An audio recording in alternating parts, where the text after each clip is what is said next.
What's up, folks? Welcome back to TacticalTortoise. My name is Trevi, and it's time for another datasheet deep dive. Recently, I've been playing a lot of Dreadnughts. I have a video out a couple weeks ago about a Space Wolves Dreadnought focus list that I have been playing that features 11 Dreadnoughts, including all of the Primaris Dreadnoughts. And that's what we're going to be talking about today, the Redemptor, Brutalis, and Ballistis Dreadnought, as well as a little bit of an honorable mention to the upcoming Death Company Dreadnought from the new Blood Angels Codex. We're going to take a peek at these Primaris walkers, talk about their strengths and weaknesses, some ways to combat them, and do a little bit of a tier list on which ones you should first consider including in your Space Marine army. As always with these datasheet deep dives, if you enjoy the content, please like the video, subscribe to the channel, do all that YouTube stuff, and let's dive in with the top line profile of these vehicles. All the Primaris Dreadnoughts in the Space Marine faction come with the same top line stat block. That includes a relatively slow movement of 8, however, a high toughness of 10 and impressive 2+ armor save. That's protecting 12 wounds, a leadership characteristic of 6, and 4 OC.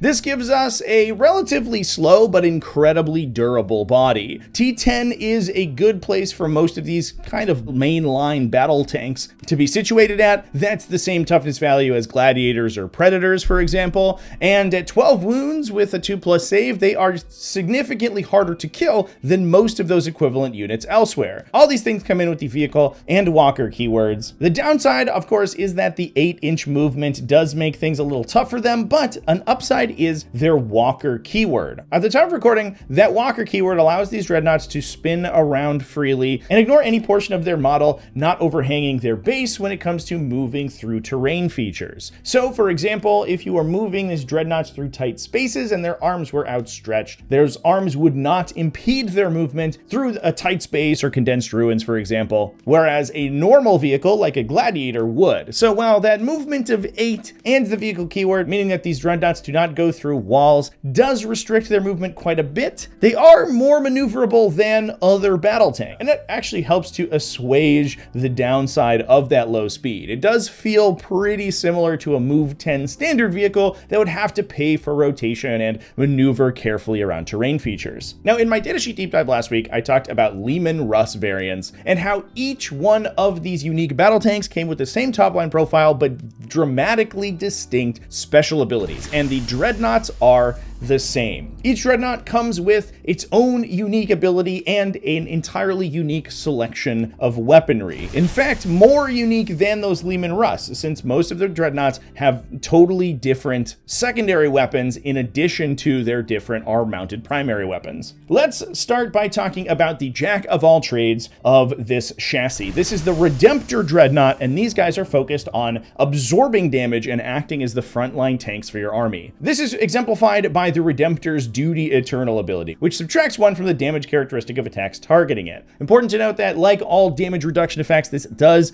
reduce to a minimum of 1, so you are never taking 0 damage from it, but especially when applied alongside other defensive benefits, it makes the Redemptor Dreadnought super tough to kill. If you can source a Feel No Pain or an AP reduction effect, or even just tow this dude in cover, then it becomes legitimately tough to remove, even for a lot of otherwise pretty strong anti-tank weapons. Armor of Contempt is available to every single detachment in the Space Marine faction, and as we talked about in my video about Deathwing Knights, having a base 2+ save and Armor of Contempt is a dramatic improvement in your survivability. So Dreadnoughts like these are going to be one of the primary targets for it. Now, the Redemptor comes stock with both a melee weapon arm as well as a ranged weapon arm. That ranged weapon can either be a heavy onslaught Gatling cannon or a macro plasma incinerator. The heavy onslaught Gatling cannon is an okay profile. It does come in at only range 24, which, to be fair, is typically fine in 10th edition, and with the role of this Dreadnought in mind, this guy is normally in the center of the table, so a 24-inch range gun will typically be in range. However, its profile does leave a little bit to be desired. It does fire an impressive 12 shots at strength 6, but no AP and only 1 damage. However, it is a devastating wound weapon, so your critical wounds will automatically turn into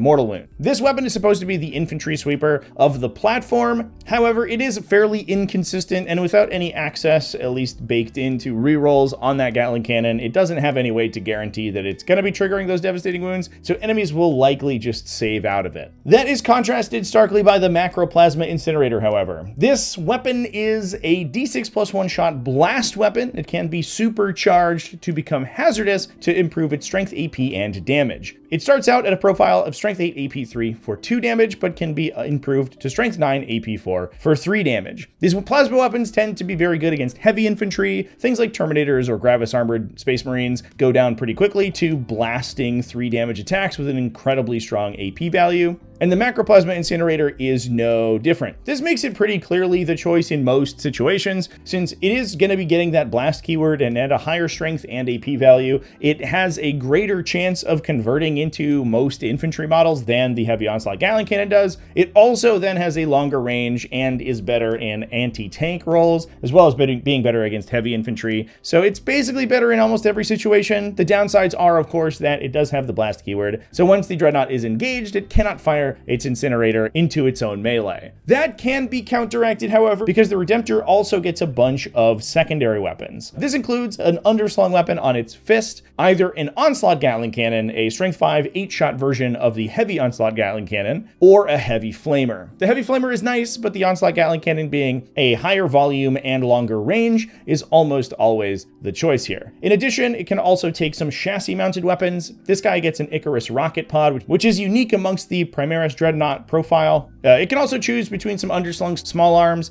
including a Fragstorm grenade launcher or twin Stormbolter. Either one of these is pretty good. The grenade launcher fires D6 blast attacks. Their Stormbolter is range 24, rapid fire 2. So they have a similar attack volume. It's just whether or not you want the potential upside of blast versus the consistency of the Stormbolter. And it is worth mentioning that obviously that Fragstorm grenade launcher can't fire into its own melee, so the Stormbolter gives you an additional shot to fire into a unit that might be engaging the Redemptor. Now, I mentioned before that these are the jack of all trades of the family, and that is because in addition to this fairly impressive ranged profile, the Redemptor Dreadnought also comes with a Redemptor Fist. These guys swing with 5 weapon skill 3 attacks at strength 12, AP 3 for a flat 3 damage. Now, in past editions, the Redemptor Dreadnought has been one of the highest damage melee attacks in the game, and that is certainly not the case in 10th edition. Strength 12 and 3 damage is a pretty solid profile, both at killing tough infantry and also punching through vehicles, but at only AP 2, it is very inconsistent, especially if you're fighting into opposing armor of contempt. Most enemies are going to be saving on 2s or 3s against this, and it means it's not very good at getting through super heavy armor. As we'll talk about some of the melee-oriented versions of this chassis, that is kind of a through line of the profile. These guys do tend to be kind of mediocre in melee. Now, speaking of a unit that is less than mediocre in melee, let's talk about the ranged focus cousin.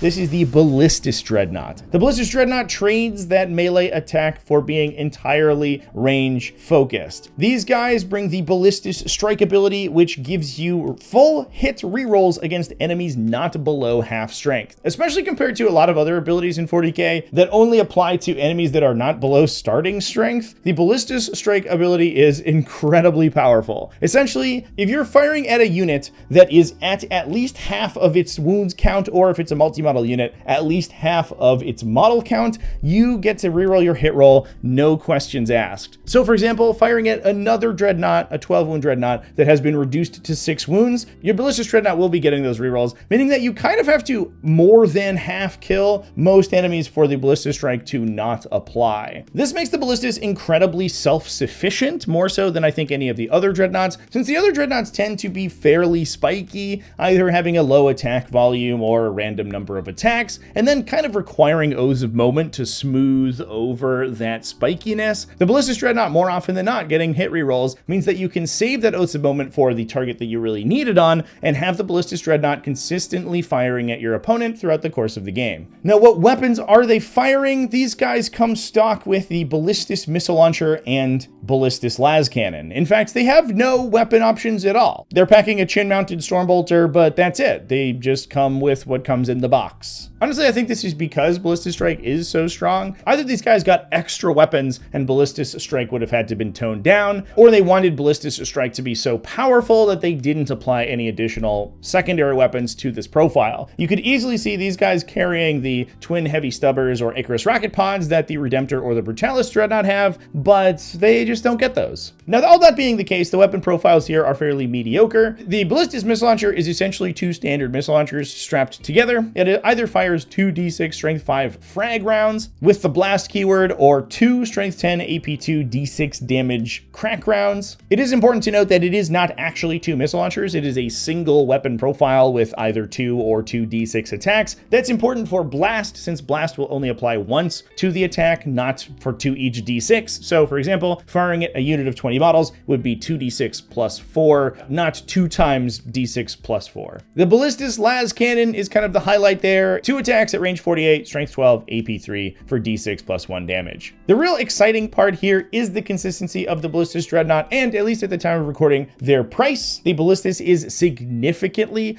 less expensive than the Redemptor and the Brutalis Dreadnought, and for a unit that can fulfill a unique role, being a backline ranged support specialist with a pretty high OC value to sit on your back objective, these guys can kind of run themselves without the need for any additional input. And being a very efficient chassis just makes that points value even better. Now, with that being the case, let's pivot the entire opposite direction and talk about the melee focused member of the family, the Brutalis Dreadnought. These guys do have a clutch of ranged attacks, which are not bad, but more often than not, you're going to be trying to advance and charge them up the table based on the detachment that you're in, so you actually don't get to fire them very often. They come stock with the Brutalis Charge ability. This is an impact attack mortal wound effect, which on a 2+ deals mortal wounds to one enemy in engagement range at the end of a charge. That's D3 mortal wounds on the result of a 2 to 3. On a 4+, they do a flat 3 mortal wounds, and if you are lucky enough to roll a 6, they are inflicting D3 plus 3. Theoretically, this can basically be equivalent to an additional attack that you've converted through if you're inflicting 3 mortal wounds or more on your opponent, but it is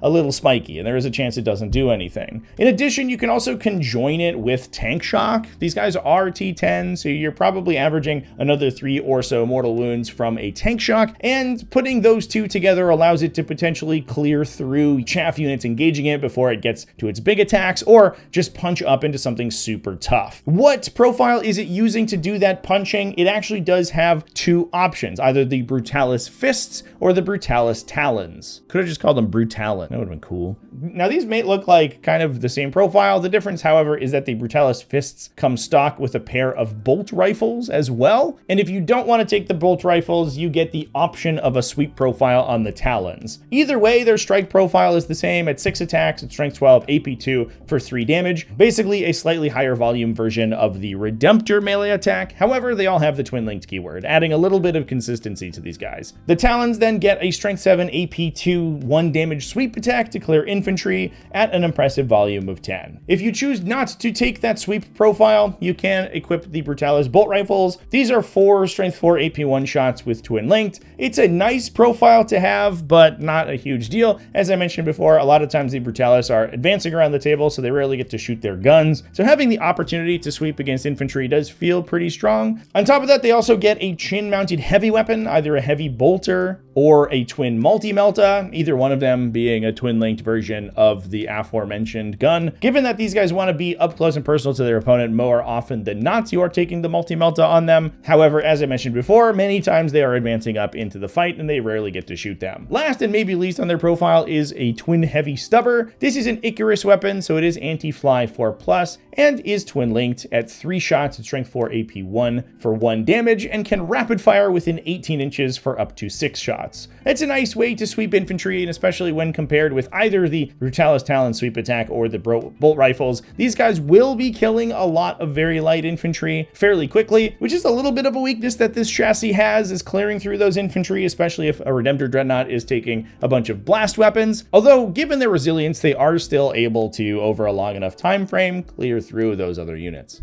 Now with that, let's talk about the literal black sheep of the Primaris Dreadnought family, the Death Company Dreadnought. This is a new profile in the 10th edition Blood Angels Codex supplement. These guys have replaced old Death Company Dreadnoughts that were based on the Firstborn Dreadnought chassis. They've crossed the Rubicon Primaris and are now Primaris sized. These are basically an exact analog to the Brutalis Dreadnought, and I think that we will be considering them kind of similarly. The Death Company Dreadnought is a little ironically focused on survivability over being an entirely offensive piece like the Brutalis Dreadnought is, but I think they're basically two sides of the same coin. If you are taking a Brutalis Dreadnought, in many instances you could flip that for taking a Death Company Dreadnought. They'll fulfill very similar roles, but the Death Company Dreadnoughts do have some incredibly unique abilities. Now first off, the Death Company Dreadnought is statistically identical to the Brutalis. It has exactly the same melee profiles. It also has access to the bolt rifles, twin multi-melta, twin heavy bolter, and top-mounted stubber, just like the Brutalis does. Those are the same. Where it becomes unique is its special abilities. This guy comes in with the 6+ feel no pain effect. When combined with their already impressive 2+ armor save and high toughness, especially alongside something like Armor of Contempt, this can make the Death Company Dreadnought very difficult to kill. This is important because they also come with the Driven by Fury ability. In your opponent's shooting phase, each time an enemy unit has shot, if one of those shots hits the Death Company Dreadnought, it can then make a move after those attacks are resolved. The Dreadnought can move up to d6 + 2 inches, however, must go as close as possible to the closest enemy unit. Now, an interesting thing about these out of activation movements is that because they are not normal moves, they aren't governed by the same restrictions as normal movements that you would typically consider are. So restrictions like not being able to end moves in engagement range of enemy units do not apply. They cannot use Driven by Fury when they're in engagement range of enemies or while they themselves are battle shocked. However, if they start outside of engagement with an enemy, they can trigger the effect and then move into engagement range, potentially allowing them to start out of engagement range of an enemy, move into engagement range, and be prevented from being targeted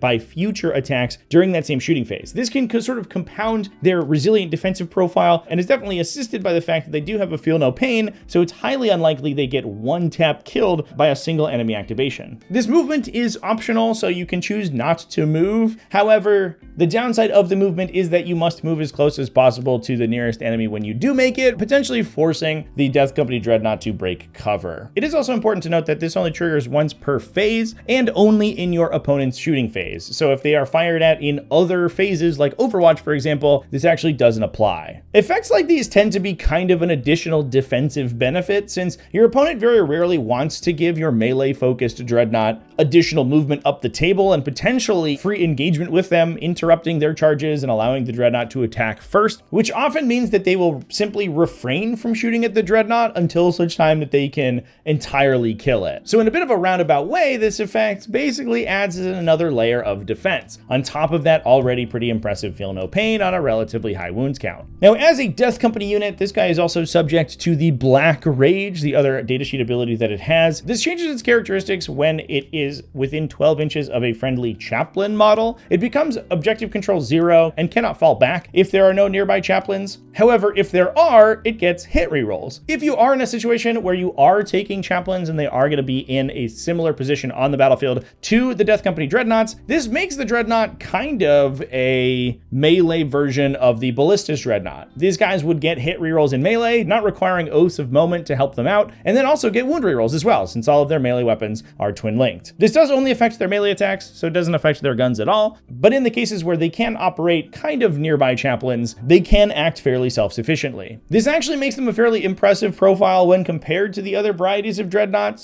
since Brutalis Dreadnoughts not having hit rerolls and being kind of inconsistent in melee is one of the big downsides of that datasheet. However, it does require you to have additional chaplain models nearby, so they can't totally operate by themselves. So in that regards, they aren't entirely like the Ballistus, because they are still contingent on another unit in order to support them. Now with that, let's move on to talking about some synergies that we can use alongside these Dreadnoughts. There are some obvious ones within the faction. Things like Tech Marines to give them +1 to hit is a huge deal, and we'll smooth over some of that inconsistency that we talk about, especially on Dreadnoughts like the Redemptor or potentially the Death Company Dreadnought, where they are fairly resilient to kill. Regenerating wounds on them is also incredibly strong. This goes even double for Iron Father Fieros, the Iron Hands character of the faction. He repairs prepares them for even more wounds, a flat 3 instead of the standard D3 of a normal Tech Marine. You can also transport these things into battle using Storm Raven gunships. They have a transport capacity of exactly 1 Dreadnought, and while the Dreadnoughts are too large to place wholly within 3 inches of the Storm Raven, they can use the large model disembarking rule to just place an inch away from the base of the vehicle. That is kind of a huge benefit, because if you are taking Storm Ravens, even just deploying them somewhere on the line, if you're using the Storm Raven's hover mode and then deploying the Dreadnought out of them, is pretty effective. If you're bringing the Storm Raven out of strategic reserve as an aircraft unit, you can also use them to deliver Dreadnoughts that way as well. So if you are taking a list with a couple Dreadnoughts, Storm Ravens are kind of a natural partner. Now, in addition, there are a myriad of bonuses for these things from Space Marine detachments. Space Marines having the largest number of detachments, as well as these Dreadnoughts kind of running the gamut of different capabilities, means that a different variety of Primaris Dreadnought will basically have some sort of synergy with essentially every detachment in the faction. The big ones that I want to talk about are Gladius Task Force, obviously. It gives you the ability to advance and charge and or advance and shoot using Assault Doctrine or Devastator Doctrine, respectively. Getting additional AP bonuses on these things is huge, especially when punching up into other tanks or Dreadnought equivalents, because their AP tends to be kind of mediocre across the board. So having access to Honor the Chapter for an additional AP buff, or Storm of Fire to ignore cover and get an AP buff on the Ballistas Dreadnought is a pretty big deal. Champions of Rust in Space Wolves also has a lot of equivalents to Gladius Task Force, basically aping a lot of its effects, basically aping a lot of its bonuses, but in slightly different ways. So that's an honorable mention here. Firestorm Assault Force has huge strength and movement buffs, especially for the Ballistas Dreadnought. Pushing its weapons up +1 strength and allowing it to advance and shoot around the table gives it a little bit of an awkward threat range that your opponent has to consider when trying to dodge shots from this thing. Stormlands Task Force gives them advance and charge, which is nice for the Brutalis Dreadnought, and also a reactive move. You can use Wind Swift Evasion on any unit in the Codex. It doesn't have to be mounted or infantry, so you can actually use that strat to run 6 inches away from approaching enemies, which is on occasion hilarious. And Vanguard Spearhead kind of supercharges their survivability at range, giving them permanent cover as well as -1 to be hit. Again, stacking on top of a 2+ save already, that is a pretty good buff. Ironstorm Spearhead is obviously the headliner here. It has a ton of effects specifically for vehicles, including the ability to advance and shoot, or lethal hits or damage reduction from its enhancements, sustained hits and critical 5-ups from Mercy's weakness, and just generally a good detachment role for high impact single models like these Dreadnoughts, shoring up their kind of mediocre weapon profiles with that floating detachment reroll. Depending on what kind of Dreadnought you're taking, I think more often these guys are going to be focused on supporting your army rather than being supported by your detachment. So I would look less at the specific detachment that you're taking and more at what you're trying to accomplish by taking that particular variety of Dreadnought. Now, with that in mind, let's talk about which of these varieties of Dreadnoughts you should be looking to include in your army. And we're going to do a little bit of a tier list, as we've been doing on this series for a little while. Given that we have 4 profiles of Dreadnought, I'm going to rank them 1 through 4, with 1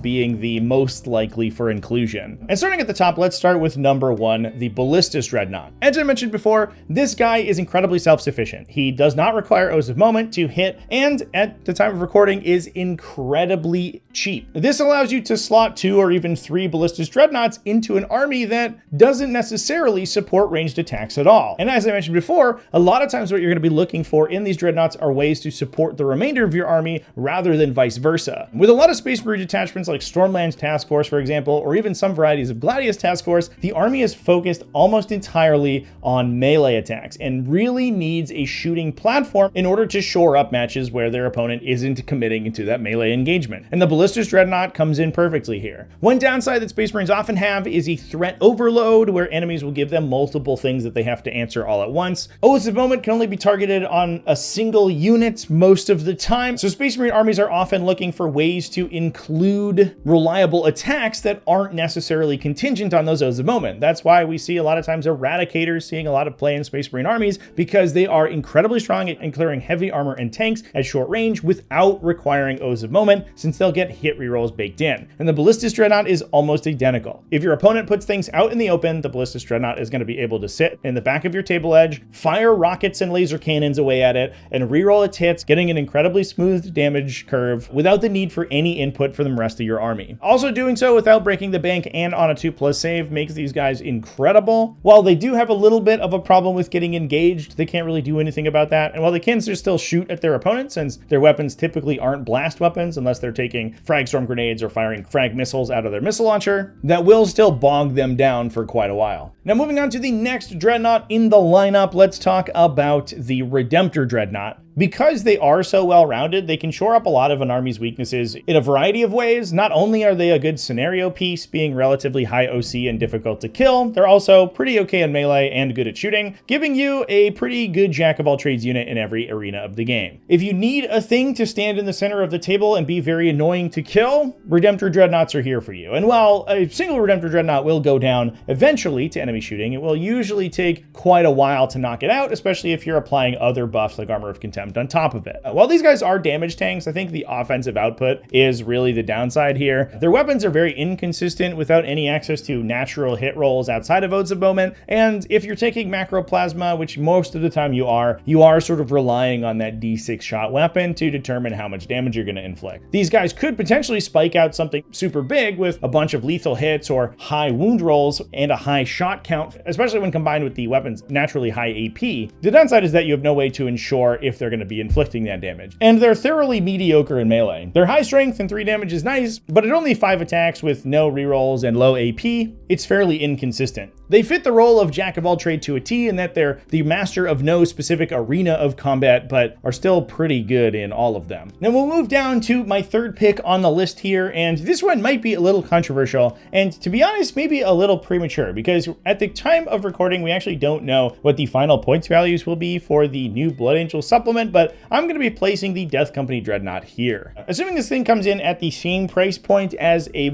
Brutalis Dreadnought, it is basically directly equivalent. The difference is that the Death Company Dreadnought has access on its datasheet to rerolls as long as you have chaplains in your army, and also has a significantly more defensive effects. The Brutalis Dreadnought kind of needs Oaths of Moment to help smooth out its melee attacks, especially considering that, like the Redemptor Dreadnought, they're only AP 2 and 3 damage, so they're not super good at punching through super heavily armored targets. Big things like Land Raiders and T12 enemies will stifle these guys and sort of require that you Oath of Moment that thing in order to try to get damage through. The Death Company Dreadnought, like the Ballistus Dreadnought, does not need Oath of Moment to succeed, and thereby acts a little bit more independently, even if it does need a chaplain. Having a 6+ Feel No Pain and Driven by Fury to reactive movement in response to shooting makes it pretty tough to kill as well. The 6+ Feel No Pain gives it the equivalent of somewhere around 14 or 15 wounds, making it the second tankiest Dreadnought next to the Redemptor Dreadnought, and that Driven by Fury effect will oftentimes dissuade your opponent from attacking it at all, which is just additional value on top of that wounds count. For the Dreadnought that wants to get up close and personal with its opponent, being able to actually get there is a big bonus, and I think this guy has a better chance of doing it than its Brutalis cousin. And with that, at the bottom of the list, we are going to put the Brutalis Dreadnought. I don't think this guy is particularly bad, but compared to other Dreadnoughts that are focused more on ranged attacks in their relatively slow tanky profile, they just fit the bill a little bit better. The Brutalis basically having to rely on a random mortal wound mechanic on the charge makes it very inconsistent, and having sort of a middling melee weapon profile means that it's occupying a space that many other units in Space Marines also live in. Not being infantry and having a relatively slow movement of 8 does not help this guy's case at all, and oftentimes you'd be better off taking some assault intercessors and a captain, for example, in the place of the Brutalis Dreadnought, simply for their ability to clear an enemy off an objective. And this goes doubly since the Brutalis Dreadnought is still fairly expensive at the time of recording, so compared to a lot of those other very efficient melee profiles that Space Marines have access to, it doesn't look that great. But if you have specific opinions on which Dreadnought is best, let me know down in the comment section. And if you have any additional synergies or ways that you use your Dreadnoughts, go ahead and post it down there for future players to know as well. Thanks for watching all the way to the end of the video. Thanks as well to everybody who supports the channel, either over on Patreon at patreon.com/TacticalTortoise, YouTube channel members, and Twitch subscribers. I love you all. Remember to keep it classy, folks, and have happy wargaming.